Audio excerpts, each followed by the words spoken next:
يعني هن حلال عليهم يجوا يسرقوا ينهبوا البيوت، بس إنه حرام إنه ما تلبس إشارة.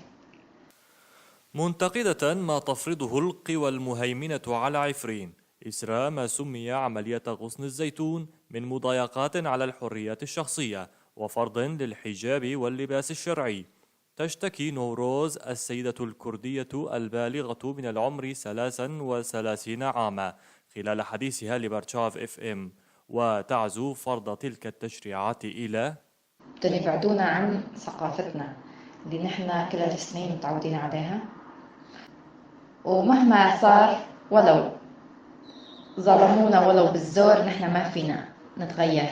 يبدو أن محاولات فرض التشريعات تلك تواجه بردة فعل معاكسة من النساء الكرد رغم المخاطر التي قد يتعرضن لها. طبعا عم نلاقي مضايقات سواء كانت من النساء أو من الرجال، إنه بيطلعوا علينا نظرة كأننا نحن دون، بس ما رح نستسلم ورح نقاوم للأخير. تغييرات أخرى طرأت على واقع النساء الكرد في عفرين، ومنها فقدانهن الإحساس حتى بالأمان، وهو ما تؤكده خناف البالغة 26 عاما لتضحى الشابة معها حبيسة للجدران الأربعة.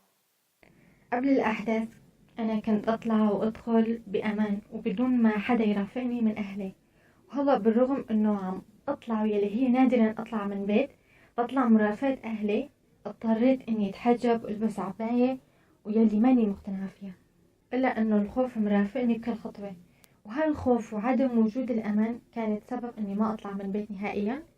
حوادث يومية تبرز الخناق الممارس على أهالي عفرين. تسرد خناف إحداها فتقول: جارتي طلعت على السطوح بلا حجاب، ومجرد واحد من أهالي الغوطاء لسه هاد مو الشرطة وهالحكي طلع فيها وصار يسبها ويقول لها لازم تغطي راسك. طبعا الخالة كمان طلعت بقتها وواجهته بكل جرأة.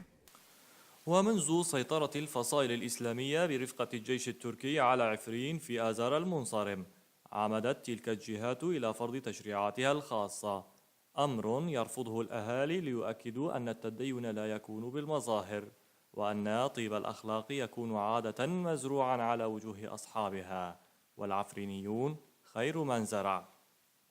أحمد قطمي، برشاف اف ام.